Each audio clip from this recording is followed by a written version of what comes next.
Hello, Straight Talk audience. This is AI Gonzalo Lira, and this is Straight Talk, Cyber Cafe Edition.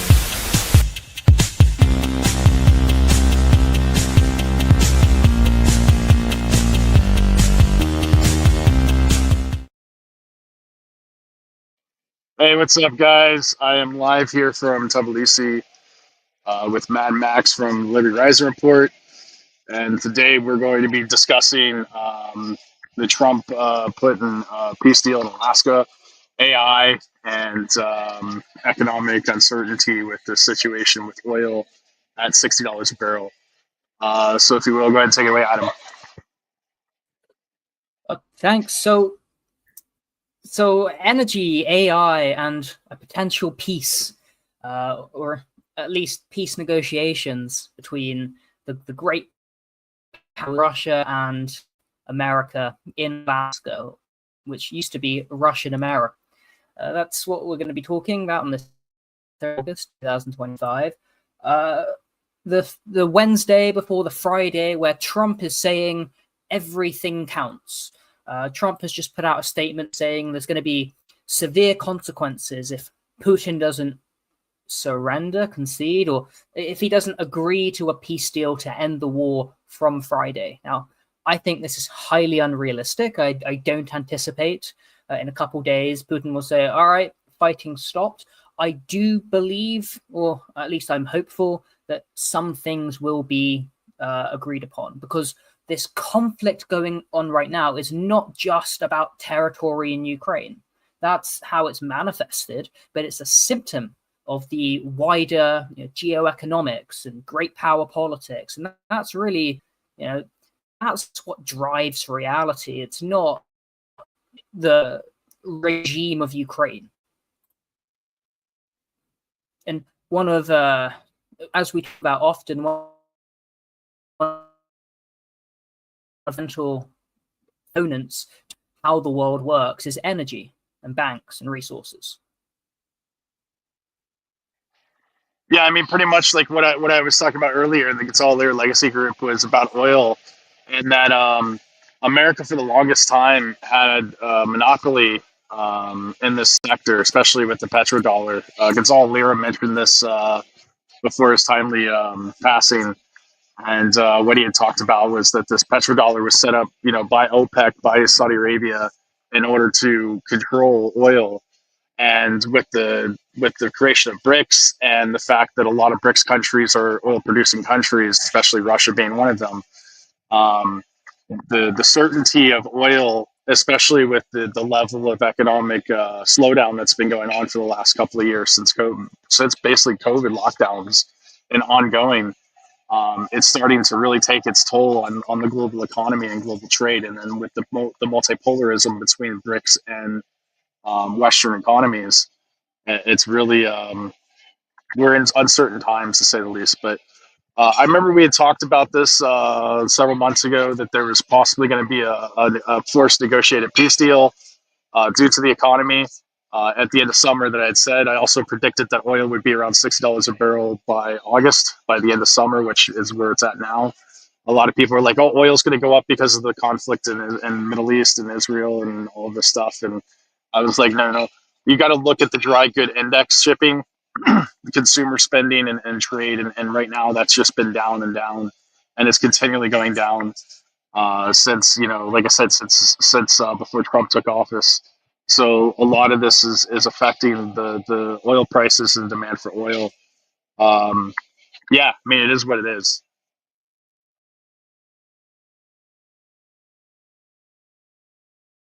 Anticipate a forced peace deal in terms of economic pressures. Economic pressure, resolution, but I just don't see right now. I'm happy to be proven wrong. I just don't see Putin conceding. This is an existential conflict for them, and they're winning. And they're winning pretty heavily handed currently. So I just don't see why they would concede or they would permit any concessions. The concession may be the part of Kherson on the west bank of the Dnieper River, you can keep that. And maybe, anything on the west bank of the river, you can keep that. But every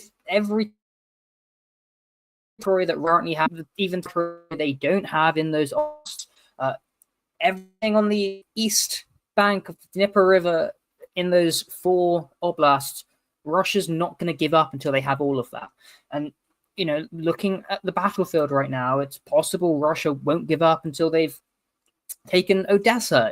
If Kiev continues fighting, if America says we will continue fighting till the last Ukrainian, because it's in American interest to hurt Russia. And Russia say, how can we that as such structural adversity, a strategic adversary? You have mistreated us. You've killed. I think Mediazona. I think they're pro-Ukraine. I think they said, look, there's at least 120,000 dead Russians. That's a lot of dead people, but by all accounts, my understanding is there's over 1 million dead Ukrainians, and of which all of them are soldiers.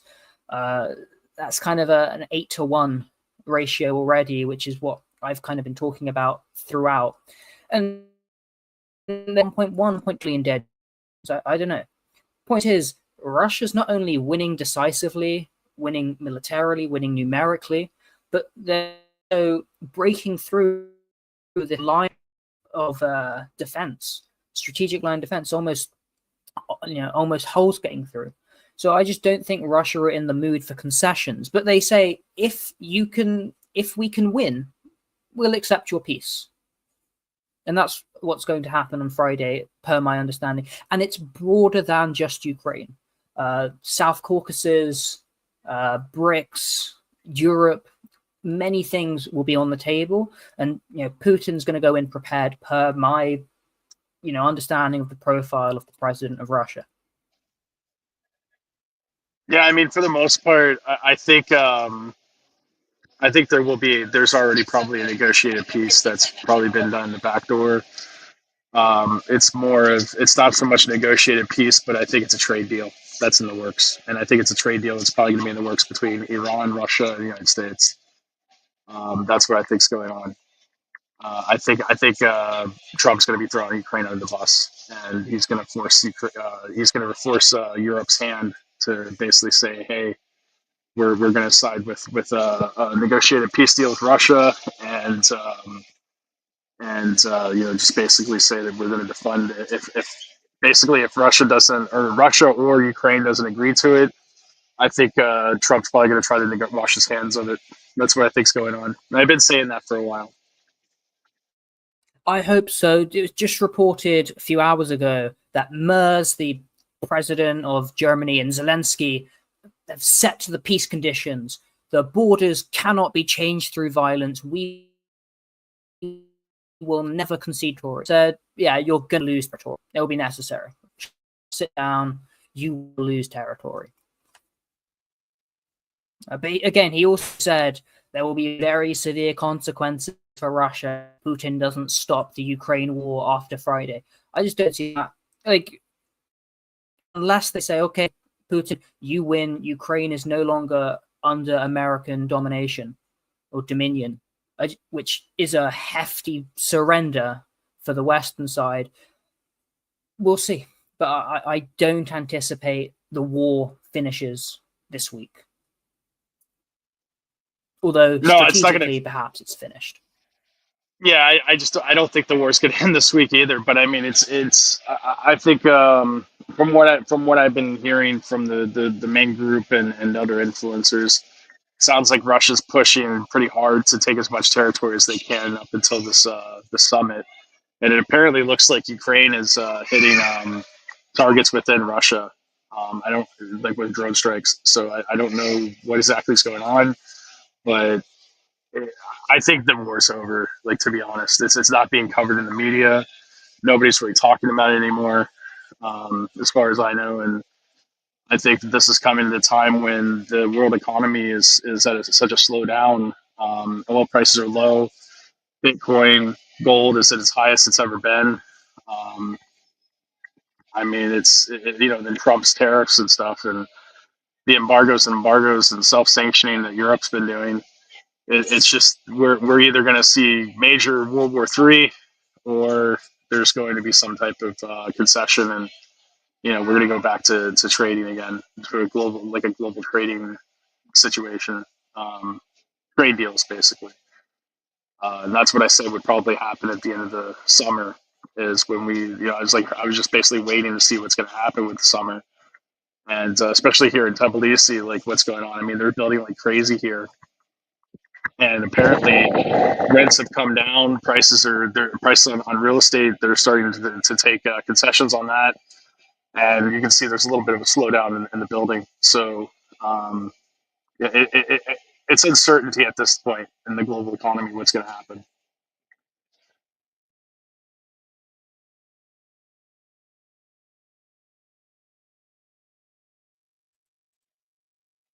I'm not as optimistic. Right. I'm not as optimistic. I agree, of course, what you're saying, that the economy for most ordinary people is not doing well. Maybe for some people, if the economy is doing great for you, or if you're doing great, good for you, but the economy is not doing well. And I think that it's been Washington strategic policy to take us to this point. And they gambled and they went in heavy and they tried to defeat Russia and they failed. But this was a Washington policy. You talked about Europe's self-sanctions. It's kind of true. Certainly, the Europeans have imposed sanctions that have inflicted economic devastation upon themselves to attack Russia. Makes no sense until you recognize that actually Europe isn't leading Europe. It's not a democracy. It's more like the Soviet Union.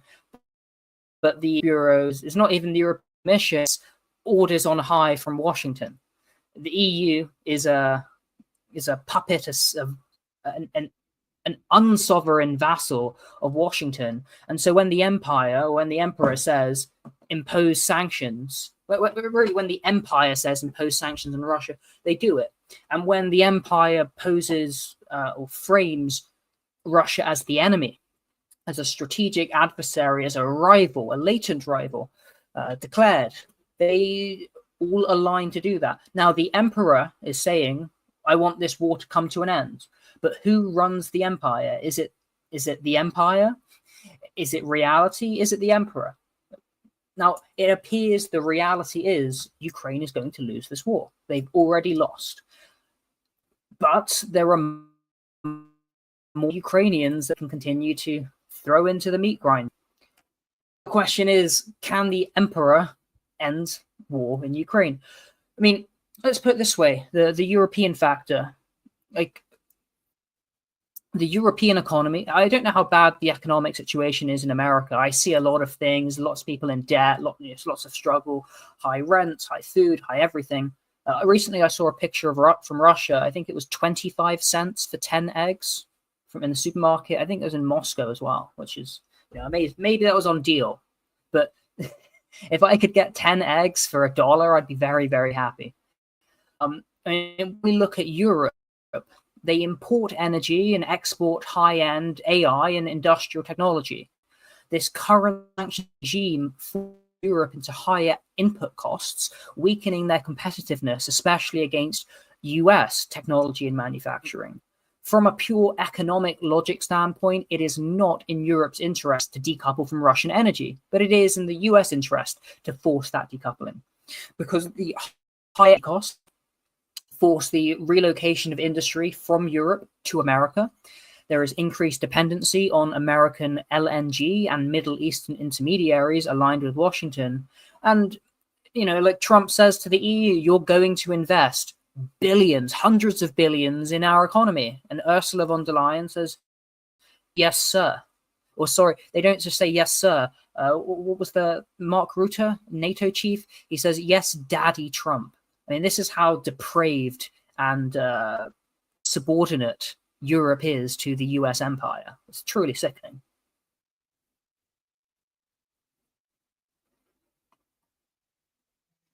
Yeah, I mean it is what it is. I mean the thing is that the Trump policy is like since he's gained office, and we said that this was going to happen. He's going to have a rubber stamp. Like basically, he has the House, he has the Senate, he has the courts, the Supreme Court. So really, the only people that are in opposition of him or in his way are in the local, basically like the local or traditional, like regional courts.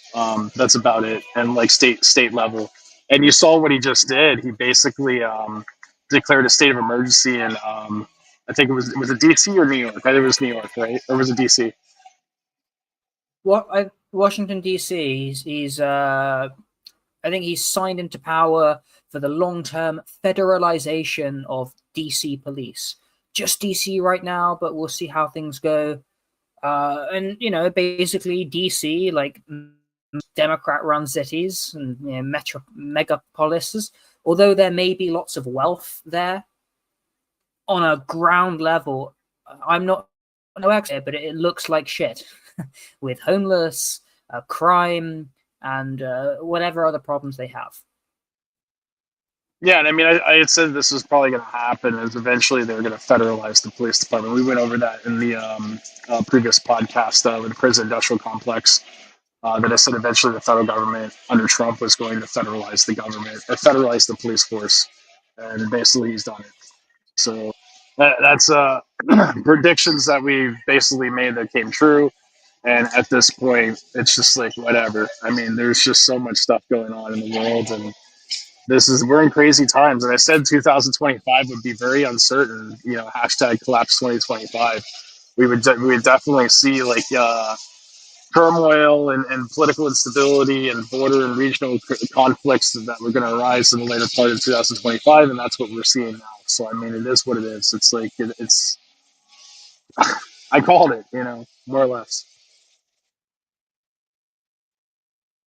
There's another story I read that Trump's Pentagon plans to create a domestic civil disturbance quick reaction force with hundreds of National Guard troops to swiftly deploy to US cities during protests or civil unrest.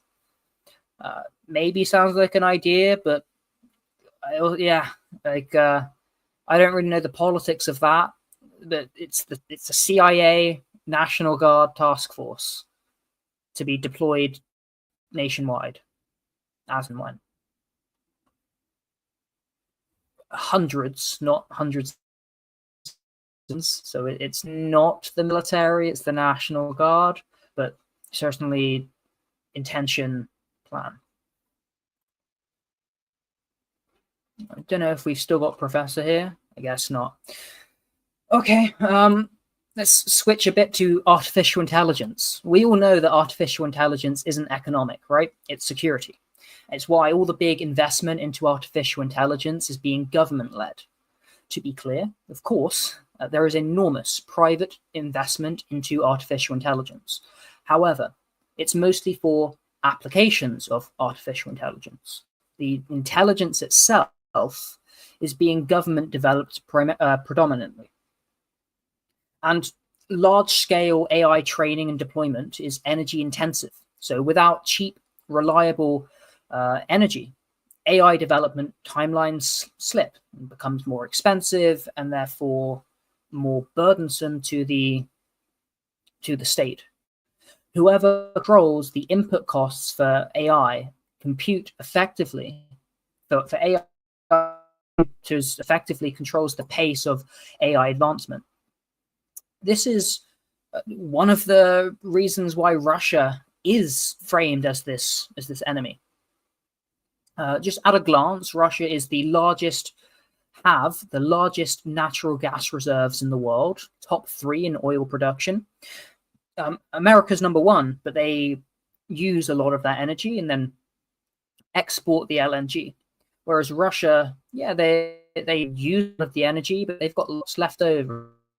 It's cheaper for energy in Russia, and they export it. They're also dominant in uranium enrichment for nuclear fuels. And nuclear fuels and otherwise, these are vital for baseload stability in grids, especially those that run AI data centers. The other thing is that Russia have the strategic minerals for electronics and batteries. Remember mineral rights in the Ukraine? Well, Russia have them. And if Russia don't, like there's lots of rare earth processing that is not done in Russia or America, but China. This was one of the Trump's economic trade war with China didn't work. So they said, okay, you can impose sanctions and tariffs. We're going to, in turn, refuse to export you rare earth minerals or rare earth products. And the refinement of rare earths is very pollutant. Like you can't avoid it. And this is why it's done in China, and it's why it's very difficult to do that here in the West. It's very polluting. Sorry about that. I lost connection. Yeah, because I'm mobile right now, so no worries. So where were you at? We're talking about how AI is not economic, but security, and how the importance of energy there, and how Russia have lots of natural resources, and what Russia don't have, China have in rare earth minerals and processing. So this Russia-China axis is a very powerful pole, an adversary, a rival to US power. Now, before this podcast, Professor, we're talking about the kind of this China, Russia, and USA triangle. And I was saying that I believe that the United States is a less natural partner than China for Russia in the current configuration. Not because of culture or economics or logistics, but because Washington actively maintains Russia as a strategic antagonist. If Washington wanted, Russia-US could be the energy AI axis, but it is deliberately not allowed. And this is to do with a kind of a Mearsheimer style logic and economics, a latent threat doctrine, where any great power with independent resource industry and civilization is seen as a potential threat. And then you have to act on that latent threat, which is this strategic mindset that they are inherently a threat, even if relations are currently friendly. This is John Mearsheimer's tragedy of great power politics. The outcome is that capability matters more than stated intent. That if a state could threaten you in 20 or 30 years, it is safer to limit its rise now. This is why America is happy to fight to the last Ukrainian, because they've killed 120,000 Russians at least. More damaging Russia, not damaging the US. Yeah, it's costing some money, but they've got money. They don't, right? This is what we're talking about economically. And yes, it's devastated Ukraine and also Europe economically, but Europe and Ukraine are not America. This is not America's interest, but I don't think it is in their interest. I think that having framed Russia as a future rival, after 1992, that 10-year period, Russia said, first off, they had to recover. But by 2000, they said, let's be partners. And America laughed at them. They laughed at them. They said, no. In fact, we're going to continue preemptive containment and treat you as this declared rival, a structural adversary. And they imposed these containment measures, and this has forced Russia into building parallel systems and alliances, transforming it from a potential rival into this declared adversary. Basically, by treating them as a threat, it's caused them to behave in ways that's confirmed this threat narrative. So finally, after years of containment moves, sanctions, NATO encroachment, and narrative framing, Russia has become an actual rival, and not just in markets, but opposing US strategy in every major arena, in energy markets, in military alliances, in the current war, in technology standards, alternative financial systems, and ideological legitimacy. Washington treats Russia not through economics, where wealth increases through trade, but as a zero sum, where gains for one side are seen as loss for the other, where losses to Russia mean a gain to America, even though everything else. And this leads us back onto energy and Georgia. And if there's anything you'd like to add there, Professor? Yeah, I mean, like I said, I'm in the Tbilisi Mall right now in Tbilisi City Center, and like I said, you can see there's a lot of shopping going on. There's a lot of commerce. I do see a lot of international people. There are a lot of travelers, a lot of tourists. So there is still a lot of like, obviously, there is a lot of money moving around in this region, in the South Caucasus. And so there is still commerce. Um, but what I'm told is like Russia right now is that like their inflation is double digits, and they've just lowered their interest rates in order to fight these interest rates. So the Russian economy is not doing really good right now, apparently.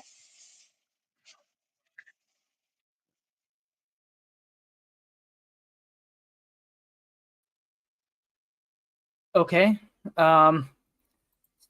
As I say, there is a clear economic incentive to end war, and war is destructive. It's a common anarcho-capitalist analysis that if wars were fought by those who had to pay for them, it would be so destructive that no one would go to war. But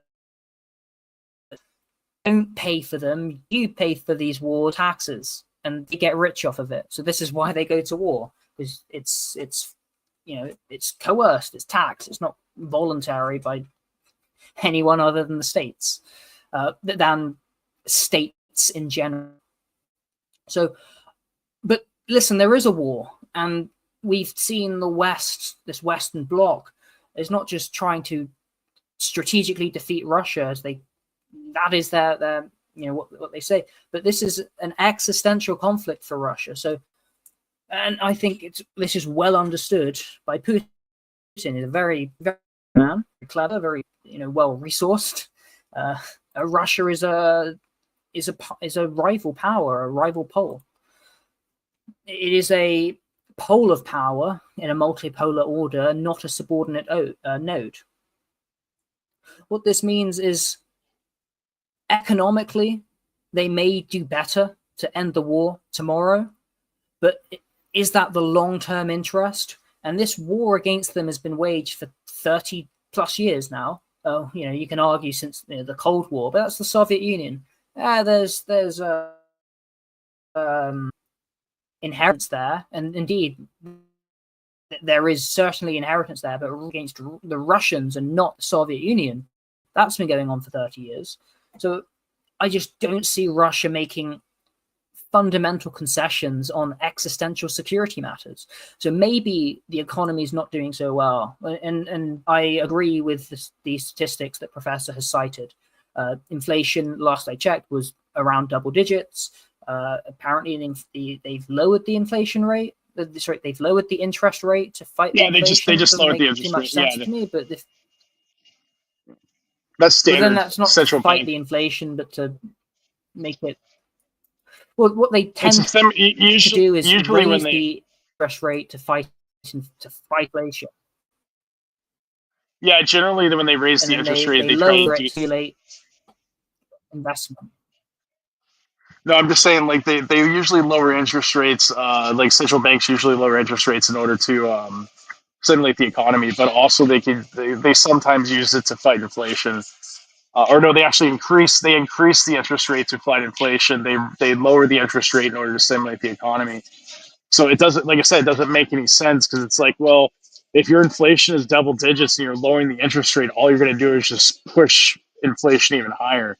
And the thing is even if they're able to come to any type of peace deal and regain trade between the West and Russia, what's going to happen when they have to pay those loans back for the war bonds? For the war they just ensued for the last 2.5 years. That's going to come due. So that's going to increase inflation. It's going to cause a lot of economic turmoil, not only in Russia, but for the entire region, as well as for Asia as well, for China, or anybody that's trading with Russia at this point. So it's going to definitely affect, Georgia. It's going to definitely affect, it's going to affect Turkey. It's going to affect Europe. It's going to affect Asia. I mean, it's going to affect, you're going to feel it. Like, you're going to feel it in the global economy. Even when this war ends, you're going to feel it, and you're Sorry, going to feel it. what is it? Go ahead. What is it that you're going to feel? You're going to feel the war, What the is it ending that of the you're war, going to because feel? you're going to feel the economics. You're going to feel the economics of the war because those bonds got to be paid back from the west side as well as from the east. So from Russian side, you're going to feel it. From the Western, economies, especially in Europe, you're going to feel it. You're going to feel the economic impact of that war. You see, when wars are going on, they're being financed, and they're being, they're putting interest on the loans, and they're furloughing the payments and furloughing the economic output because there's concessions, and there's territory, and there's certain types of commodities that can be gained from this. And governments will borrow against their central banks. Central banks borrow, whatever, it is what it is. So they're borrowing to pay for this conflict. If there's a saying, Ron Paul would say it all the time, that like basically if you got rid of the central banks, there'd be no more wars because the countries could no longer borrow in order to go fight conflicts. So in order for Russia, in order for the United States, in order for Ukraine to go fight a conflict, they have to get financing, and that financing is coming from central banks. It's coming from the United States Treasury. It's coming from European treasuries, from the German Treasury, from the UK Treasury. It's coming from the Russian Treasury. These conflicts have to be funded. These are bankers' wars. So when this war is over, that's when those bills come due. It's like you go and you eat an all-you-can-eat buffet, and at the end of the night, it's like, here's your bill. You got to pay it. So who's going to pay that? You, the taxpayer, the consumer. You guys are going to pay it. The average Joe.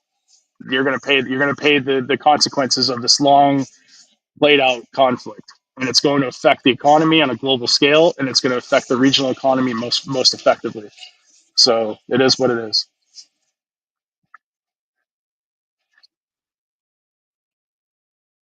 Yes, this is true. Again, this is economics. Russia economically, it's suffered a lot throughout its history. Under the Soviet Union, tens of millions of Russians and Soviets, not just Russians, tens of millions of Soviets were killed. Economically, they suffered as well, definitely. But when it comes to security, this is something you sacrifice economics for. When it comes to, and they're in the war now, they've been fighting the war. Again, let's call it 120,000 Russians more, 120,000 Russians dead, over 1 million Ukrainians dead. And you have to remember, if this was 50 years ago, I'd be saying, 1.5 million Soviets have died because they're all one people. The Russians and Ukrainians and Belarusians, they're all the same people. They're just under different gangs or administrations.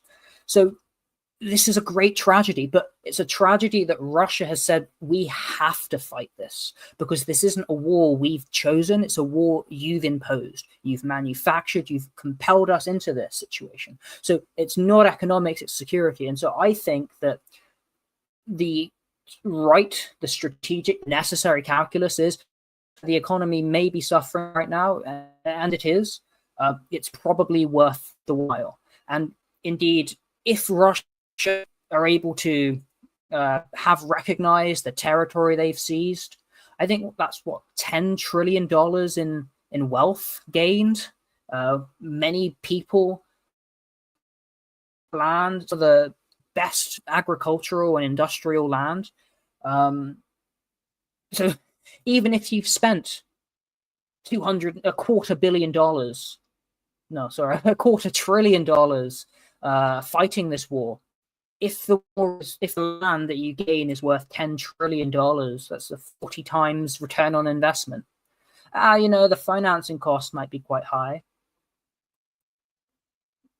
There's problems, but I still think it's probably the I don't think that the economics it adds pressure, but I don't think it's going to or will lead to a fundamental existential concession by the Russian Federation.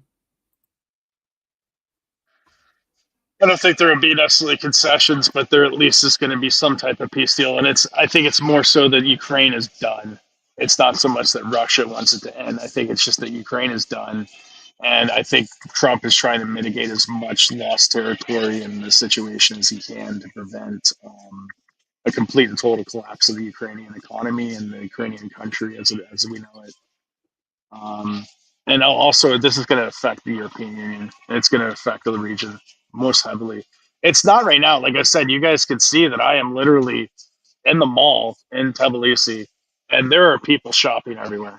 And this is in the summer where most people are like outside of the city on vacation and stuff. But there are people shopping. It's nearly 10 o'clock at night, um, and there are people shopping everywhere. So you can tell the economy is definitely still stimulated here. There still is economic activity. So I mean, it is what it is. But at the same time, it's like, what's going to happen? You know, is the economy going to crash? Is the global economy going to tank? You know, is this, you know, because like I said, when this war is over, like I said, the bill's going to come due, and everybody's going to have to pay it. You know, the average taxpayer, the anybody that has a vested interest in any type of trade with Russia and in the region is going to be ultimately affected. Just economics on the situation. Since COVID, the economy here, inflation is through the roof. I mean, it technically it's at 1 to 2% right now, which is actually pretty good. That's solid inflation rate. But like the prices have pretty much doubled since 2000 and I believe 2020. But there is some mitigative factors involved in that, and the main thing is that this is a growing economy. This is a very fast growing economy, and you know the standard of living has definitely gotten much. The standard of living has definitely gone up. The HDI is very high. There is a lot of growth. There is a lot of economic stimulation, a lot of building, a lot of real estate that's going up left and right. There is infrastructure projects. I mean, the economy is booming. But for how long? That's the thing. And a lot of this money that's been coming in recently during the last 2 to 3 years has been coming from Russia. It's been coming in from China. It's been coming in from European Union. It's been coming in from Arabia, and it's going to stop. And when it stops, what is that going to happen? What's going to happen to the economy here locally? I don't know. There is some uncertainties. There is questions that need to be asked. But I do know that the region right now, there is slowdown. There are Russians leaving Georgia right now. There are Russians that are staying. But the reality is how long is this economic juggernaut or this economic prosperity going to continue in the region? We don't know. It is what it is.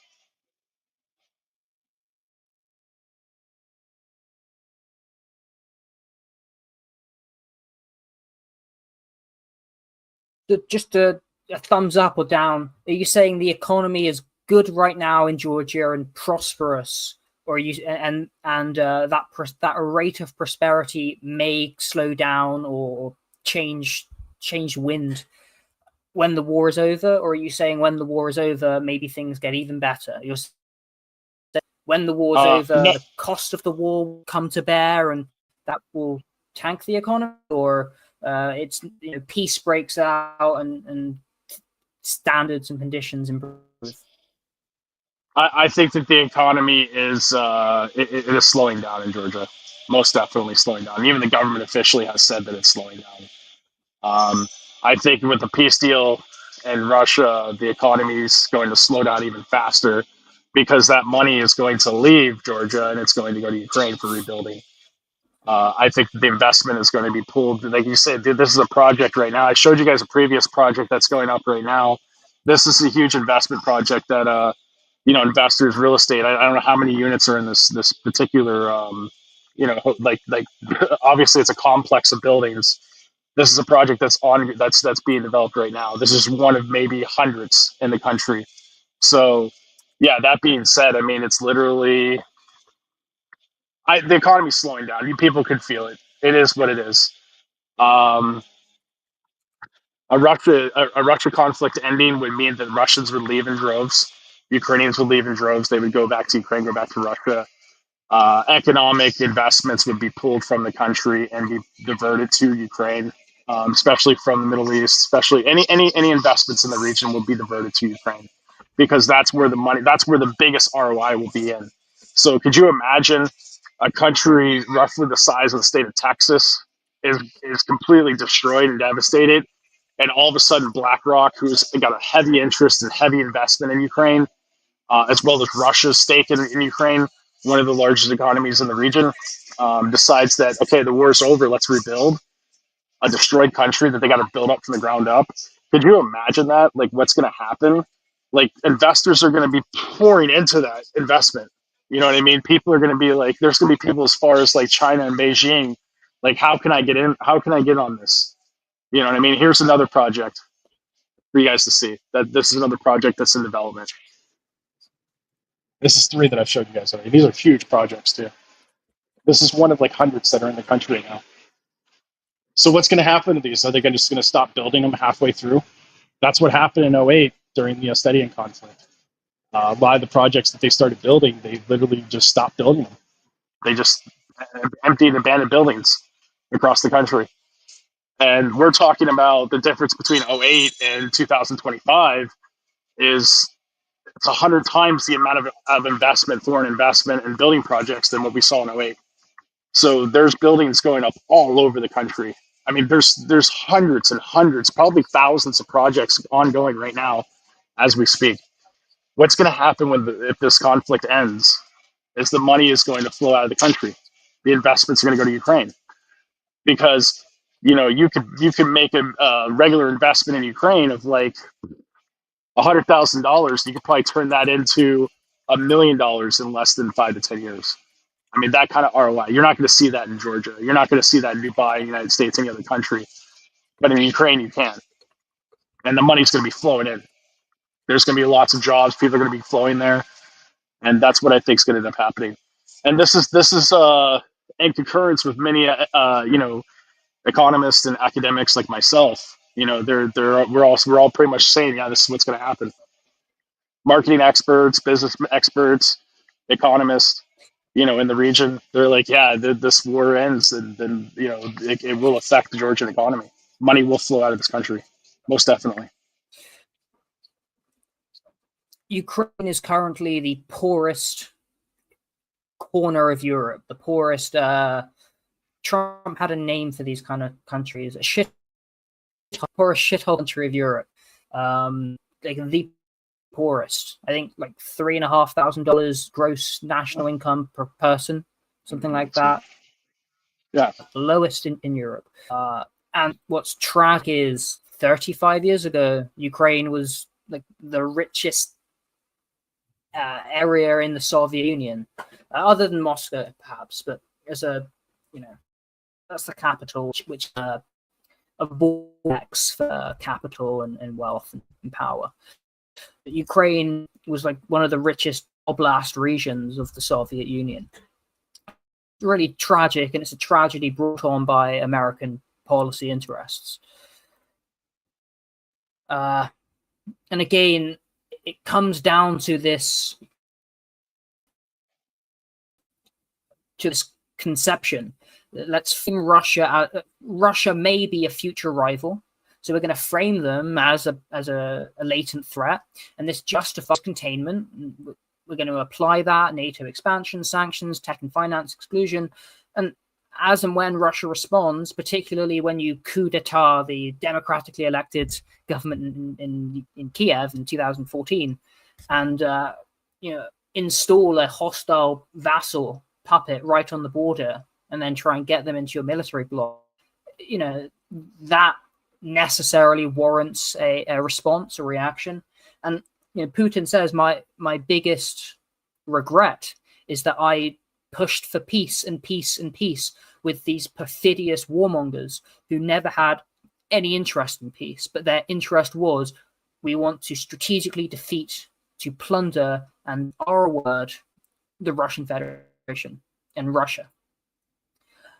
So the irony is that this economic warfare has forced Russia to build alternative systems, deepen ties with non-Western partners, and kind of displace Western competition. And it comes down to the profile of Russia. It has vast resources, especially energy resources, oil, gas, uranium. It has military self-sufficiency and the nuclear deterrent. It has an independent technology and scientific base. It has a distinct civilizational identity that resists US-style integration, because it is itself a civilization with its own historical, cultural, and spiritual continuity, much like China or India, or indeed the United States as a civilization. The EU used to be, prior to 1940, used to be its own civilization. It did not have these vast resources, however. As a civilization, Russia, China, India, Iran, America, they have independent moral political legitimacy. So they don't see Western liberal democracy as the only valid model in the case of Russia. It has a unique historical narrative that emphasizes resistance to foreign domination, and now even perhaps the preservation of Orthodox Russia. They have strategic autonomy. Russia believes that it should set its own rules, alliances, and development path. And my hope, we shall see, my hope is the rules that they try to follow is international law and multipolarity and sovereignty of countries. And US-style integration means this post-Cold War Washington consensus. Economic openness to American-led capital flows, political alignment with liberal democracy, and security integration under NATO and Western military structures, which are aggressive by nature. And again, Russia has acted as historically and today as a pole of power in the multipolar order, not a subordinate node. The reason for the state of affairs as today is that from a latent threat perspective, even if Russia is friendly, and we invited them in, our partners in the early 2000s, it could one day rival US power or Eurasia, as indeed it did when it were the USSR, the Soviet Union. So the question is, empirically, the US think tanks, or the government, saw preemptive containment as safer than trusting in perpetual goodwill. They've now put their cards on the table. They've gambled, went to war against Russia. They've lost. So the question is, will they continue to fight, or will they accept the reality, accept that they've lost this war and conflict, and come to a rational exit? Perhaps peace and coexistence, rather than we want to defeat Russia. If you have peace and coexistence, and if Washington allows peace and coexistence, I think, yes, there's damages from the war. I think if Washington allows peace and coexistence, maybe you can have this new age of peace and prosperity. Maybe not, hasn't happened so far.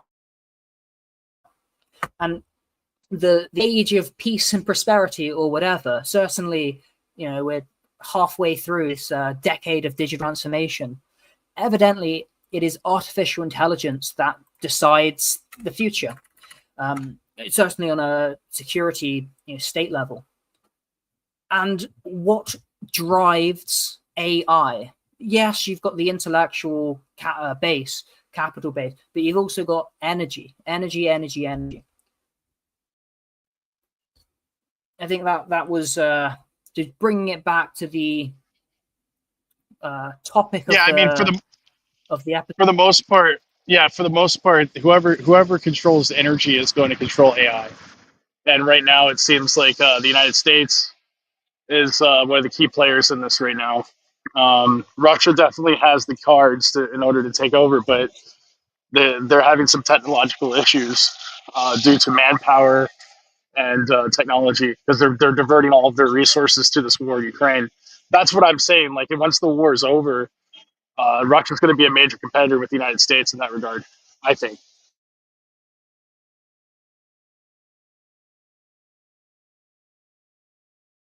It already is. It is a major competitor. It is a rival. But I don't know enough about Russia AI exactly, but do know I don't think it's as good as American. Otherwise, I'd probably use it. So they are certainly a competitor and a rival castle like China. But I would agree that, at least from a consumer use case, American intelligence on the AI question is ahead.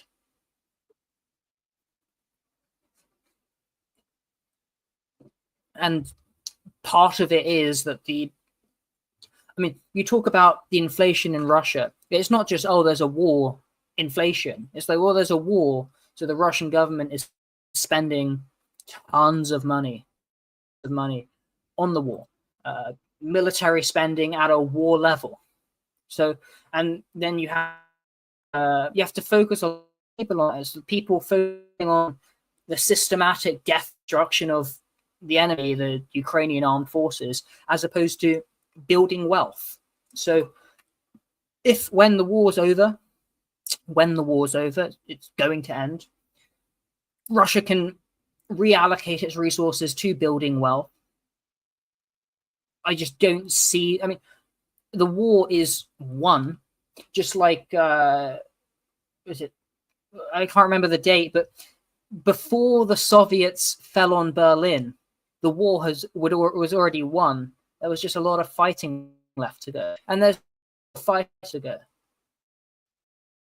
But I think if Washington, if America could concede to those fundamental issues, this is why Russia will say this is why this war began, for all of these reasons, and it's not just Ukraine. And when you listen to the Russian intellectuals, they say it's not just Ukraine, it's energy, it's Georgia, it's the Caucasus, it's Eastern Europe, it's the Middle East, it's all sorts of things. It's not just Ukraine, it's one piece, a major piece, but it's one piece in the puzzle. I think they do need a trade deal, but right now there's all the sanctions. Russia has been excluded and contained, or at least trying to, and Russia has in response built up these parallel systems, etc. So I'm hoping solution idea. What typically happens is not the leaders get together and they have out and they talk and they agree, and usually there's a lot of negotiation done beforehand, and it's all kind of said and done, and they meet, and there's maybe some very high level discussion, and they sign the paper. It's not really that they go and discuss these things. It ought to be discussed ahead of time. It hasn't really happened with the US. There's not any diplomacy, but Trump has secured a meeting with Putin in Alaska. He secured I hope for the best. Yeah. I think more just Ukraine. Yeah, it's a major win for Putin and Trump to be meeting, and I'm hopeful for it. But I do not believe the war will finish in August, unless Trump sends down the marching orders. We're done. No more weapons, and then it can be over within a month. Yeah, it sounds like they're already starting to pull forces out of the front lines from Ukraine. That's why because Russia's taking massive amounts of territory, so it's very possible that Ukraine is already anticipating a ceasefire and a peace deal, so that they might be removing troops from the front lines. I don't know. I'm not there. I'm not like an expert on it, but that's what it sounds like. It sounds like they're on their last leg, basically.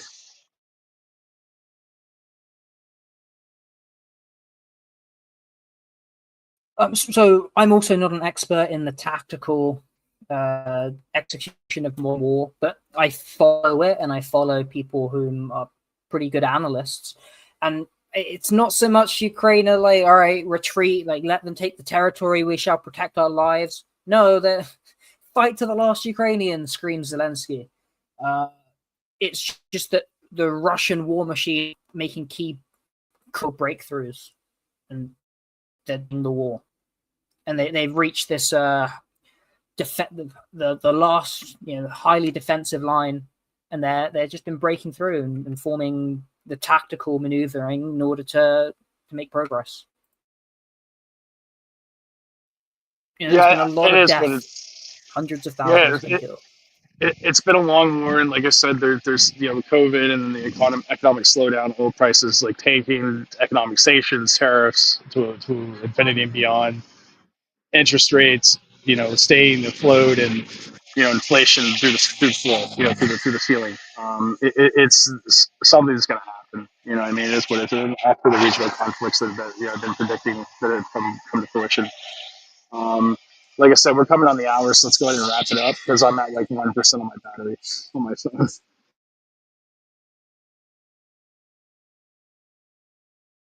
Okay. Nothing more to add. Follow us on Telegram, Locals, YouTube, Twitch, Substack. Hope you've learned a lot about AI, energy, geopolitics. All right. Good night, guys. Take care.